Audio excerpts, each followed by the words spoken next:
Hola y bienvenidos a Solo Papel y Boli. En este vídeo vamos a estudiar lo que se conoce en microeconomía como distribuciones óptimas. ¿Y por qué nos interesan las distribuciones óptimas? Realmente, con los siglos y el paso del tiempo se ha demostrado, ha venido a, digamos, verse, ¿no?, en la economía, que cuando la riqueza está repartida entre todos los individuos, el crecimiento económico es mayor que cuando la riqueza se, digamos, distribuía de una forma mucho menos equitativa, ¿no? Cuando estaba todo concentrado en unos pocos individuos, ¿no? Hablemos un poco, pues eso, de la Edad Media, la Edad Feudal, y con el paso del tiempo, y sobre todo el siglo XX, se ha visto que una sociedad con un poder adquisitivo, una riqueza alta, hace que la economía, la sociedad, tenga un mayor crecimiento económico. Y entonces surgió la definición del óptimo de Pareto para definir distribuciones óptimas en una economía y una riqueza, y si la distribuimos entre todos los individuos, el bienestar aumenta de esa sociedad. Bueno, pues hay una definición de lo que es el óptimo de Pareto, y el óptimo de Pareto se define como una distribución en la que ya es imposible mejorar a un individuo si no es a costa de empeorar a otro. O sea, no podemos ya mejorar a nadie si no es a costa de empeorar a otras personas. De tal manera que es una, digamos, según la definición de Pareto, una distribución óptima. Bueno, Pareto era un matemático italiano, simplemente lanzó una definición y encaja bastante con la realidad y funciona bastante bien, ¿no? Pero como siempre, diréis, bueno, esta definición me resulta un poco extraña. ¿Cómo podemos, digamos, demostrarla, aplicarla o entenderla mejor? Por cierto, quizás este sistema no tiene nada que ver con justicia, sino simplemente con eficiencia, ¿no? Distribuciones óptimas en las cuales... ahora vamos a verlo con el ejemplo mucho mejor, porque si me pongo a intentar explicarlo así sin números, todo se entiende mucho peor. Vamos a por ello. Vamos a ver un ejemplito numérico de distribuciones óptimas, ¿vale? Imaginemos que en una economía existen 6 manzanas y 6 naranjas, ¿vale? Tenemos 6 manzanas y 6 naranjas. Generalmente en economía siempre planteamos modelos muy sencillos, muy simplificados de la realidad, pero que, bueno, luego son extrapolables al mundo real en el que vivimos, ¿no? Vale, tenemos 6 manzanas y 6 naranjas y hay que distribuirlas en esta sociedad, ¿vale? En esta sociedad decimos que hay 3 individuos. El individuo A, el individuo B y el individuo C.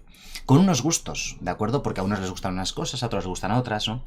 Entonces, bueno, dice que el ejercicio, el ejemplo que vamos a tomar, que al individuo A solamente le gustan las manzanas, ¿vale? Vamos a simbolizarlo de esta manera, por resumir el texto.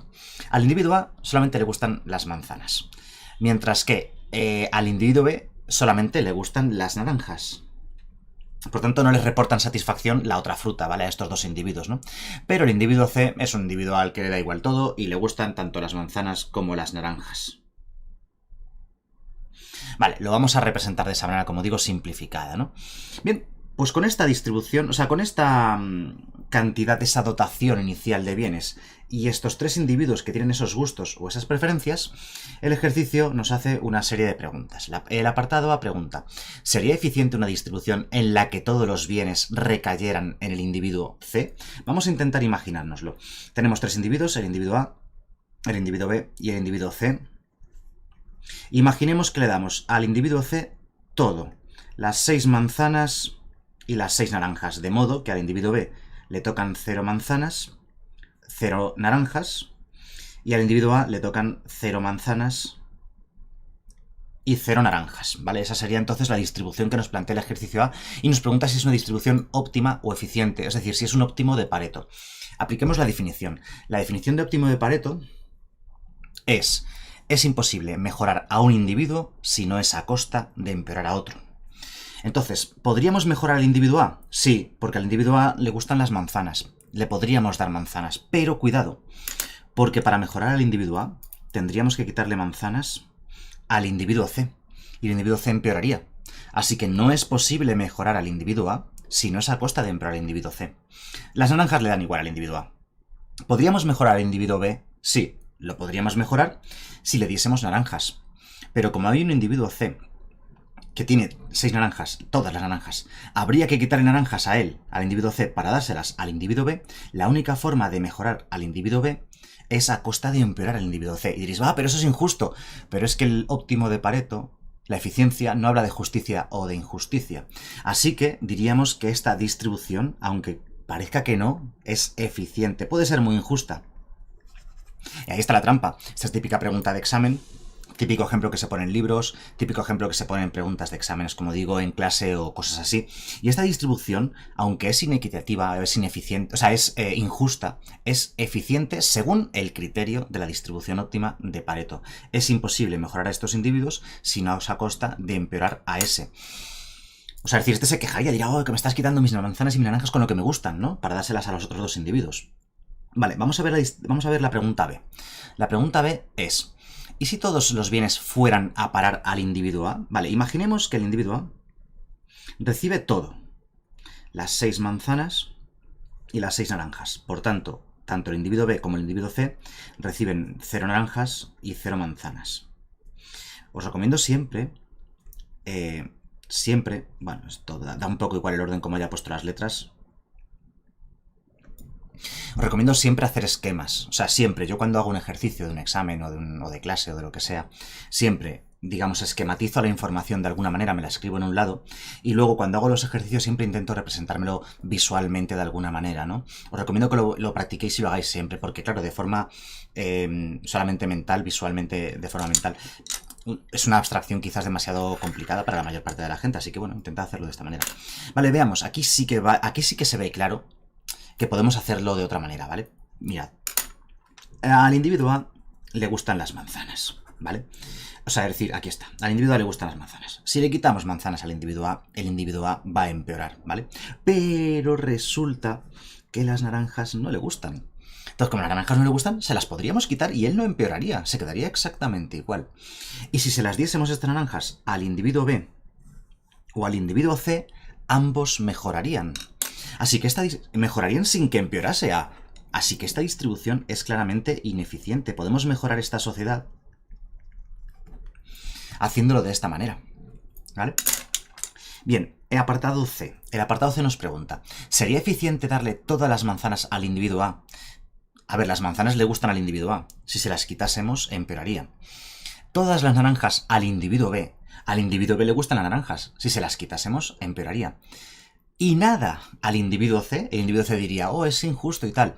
Pero sería eficiente. Es muy fácil de ver. Si ya hemos entendido un poco el apartado A y el apartado B, ya nos podemos hacer una idea de cómo va a ir esto.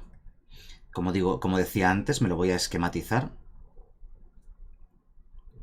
Que puede ser injusto, sobre todo para el individuo C. Pero como os estaba comentando, al individuo, la única forma de mejorar al individuo C sería darle manzanas, que las tiene A, pero A empeoraría si se las quitamos. Así que no podemos hacerlo. O darle naranjas al individuo C, pero todas las naranjas las tiene el individuo B, y al individuo B le gustan las naranjas, empeoraría. Así que esta distribución de aquí es eficiente. ¿Por qué? Vuelvo a repetir la definición de óptimo de Pareto. Óptimo de Pareto es una distribución de bienes, en este caso manzanas y naranjas, tal que es imposible que consigamos mejorar a un individuo si no es a costa de empeorar a los otros. La única forma de que mejore C es quitarle manzanas a A o naranjas a B y empeorarían en ambos casos. Así que es una distribución que es eficiente según el criterio de Pareto. Como digo, no tiene nada que ver con justicia, solamente es una definición de eficiencia matemática, ¿vale? Es un óptimo de Pareto que se llama. Un último apartado D.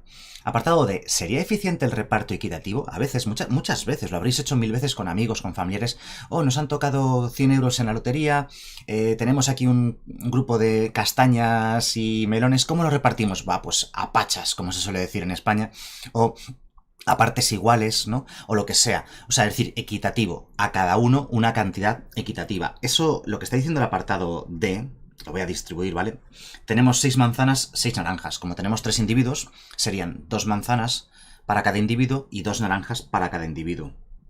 2 manzanas, 2 naranjas. 2 manzanas, 2 naranjas. 2 manzanas, 2 naranjas. Esta es la distribución equitativa. A veces pensamos que la distribución equitativa, al ser justa, es lo mejor. Pero desde luego a nivel matemático es altamente ineficiente, porque podríamos quitarle estas naranjas al individuo A, dado que no le gustan, y dárselas al individuo B, o incluso al individuo C, que también le gustan. Por otro lado, podríamos quitarle las manzanas al individuo B, no empeoraría el individuo B, porque al individuo B le dan igual las manzanas, y dárselas a A o a C, que sí les gustan, y sí mejorarían. En cambio, al individuo C no le podemos quitar nada, ¿vale? Al individuo C no le podemos quitar nada porque sí que empeoraría siempre, porque le gustan tanto las manzanas como las naranjas. Y esto es ineficiente. Pues puede parecer un ejercicio muy tonto esto de la distribución óptima de Pareto, pero es en lo que se basa toda la economía moderna, que es básicamente en cobrar impuestos para redistribuir la riqueza de una forma más eficiente. Porque a lo mejor a alguien que tiene muchísimo de algo, quitárselo, ¿vale? Hablemos de dinero. A un rico, quitarle una pequeña parte de su riqueza, le va a permitir seguir viviendo muy bien, pero a los que no tienen nada o tienen muy poco, ese pequeño incremento en su riqueza repartida, de esa riqueza quitada al rico, pues puede aumentar mucho su satisfacción y su bienestar. Y ya digo que es en lo que se basa la economía moderna. Todos los países del mundo tienen una alta cantidad de impuestos, hasta los más liberales, digamos, ejemplo, yo que sé, Estados Unidos o lo que sea, son países supuestamente que no quieren cobrar muchos impuestos y aún así cobran una cantidad muy alta de impuestos e incluso tienen un montón de redistribución de riqueza, ¿no? Porque se ha demostrado es lo que ha marcado la diferencia entre prácticamente lo que digamos la Edad Media y lo actual, ¿no?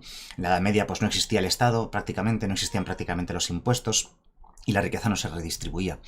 Y una de las claves, creemos, esto ya también son teorías económicas, parece todo indicar los datos y la evidencia, parece demostrar que esto es cierto. Y es en lo que se basan las economías modernas. Hay economías europeas en las que la carga impositiva del gobierno es gigantesca. Gigantesca, estoy hablando de más del 50%, ¿no? En algunos países europeos. Y luego miras el bienestar de esas sociedades y parece bastante alto. Sobre todo el ejemplo de los países nórdicos en Europa, que se pone siempre como ejemplo. O Francia también es un país con una alta concentración impositiva. También tenemos el caso opuesto, como digo, Estados Unidos o incluso países más liberales con menos carga impositiva y menos redistribución de la riqueza. Más que cada uno se busque la vida y eso, ¿no? Y el bienestar también es alto, ¿no? Ahí entra la discusión pero es una discusión ya, yo creo, más política que económica. En términos de eficiencia, la distribución de Pareto, que es lo que estamos estudiando, es quizás lo más interesante para entender al menos las bases, ¿no? Y luego ya, pues...